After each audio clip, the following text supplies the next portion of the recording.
guys have any questions left, or has everything been answered? It's pretty much done. You can ask the same questions and get different answers. Right. See if we're all on the same page. See if we've really coordinated more than our pants. Okay. So what can you tease about Nancy Drew?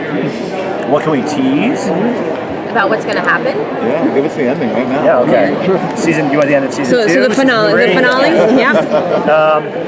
Well, as you've probably seen from the materials, this is more of a PG-13 take on Nancy Drew. This is not the version for little girls. This is a version that's kind of, when we meet Nancy, she's done with high school. She suffered this real traumatic loss, the loss of her mother. And she's kind of hung up her cape.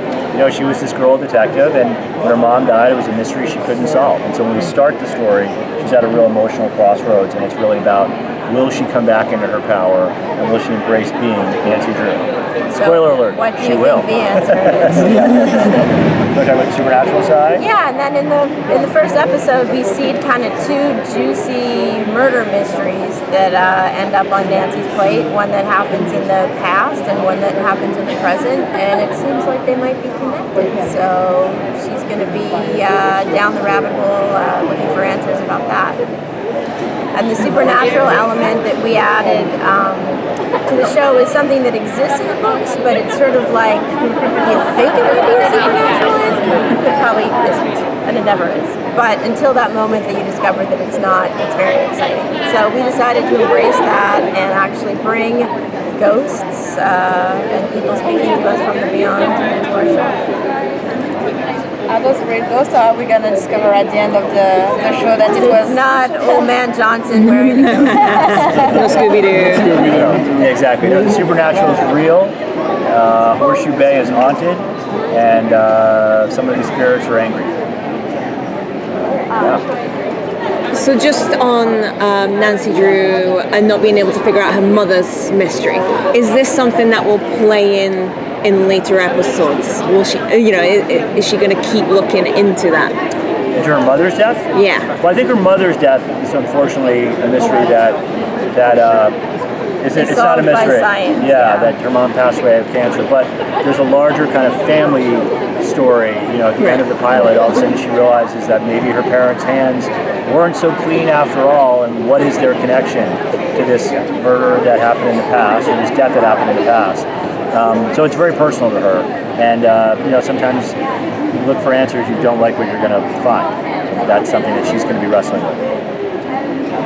So we've heard from the actors describing their characters is that everyone has a mysterious past. Yes. Can you talk about, I guess, the less mysterious aspects, sort of grounding Nancy Drew, making these characters come to life as people?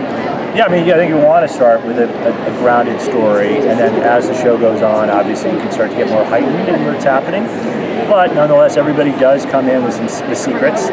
As I'm sure everybody at this table's got some secrets, right? Some mysterious darkness in their past. And it's just a question of, are these secrets actually connected to the murder that takes place in the present, or are these just secrets that these guys are wrestling with that they don't want to share? And because she's Nancy, she's going to have to find some answers. Yeah. Unfortunately, if you have a secret around Nancy Drew, she's going to find it. Yeah. So that's a big story engine for us. And we just wanted to bring in characters that felt like they had their own stories and were complicated and made the relationships and the dynamics with the other characters complicated as well. So it wasn't just as simple as everyone was always friends. And that doesn't feel very realistic either, especially when you're talking about people that grew up in a small town.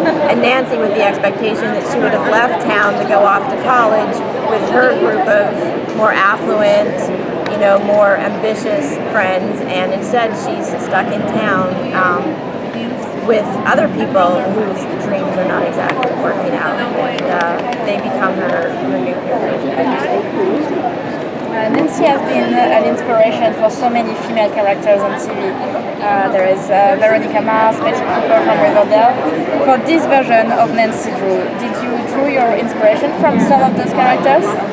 I feel like those characters drew their inspiration from us. Whether it's Betty Cooper, Veronica Mars, they all owe a debt to Nancy Yeah, Drew. they wouldn't exist. Exactly. If it weren't for Yeah. Nancy Drew. Exactly. And I think it's a real testament to the power of the character on Stranger Things as well. Season 3 had a big kind of Nancy Drew runner. That she is that powerful, and even if you're not doing a Nancy Drew show, you're still going to reference Nancy Drew because you can't talk about a strong female character solving mysteries without thinking about Nancy. It's either Nancy or Wonder Woman.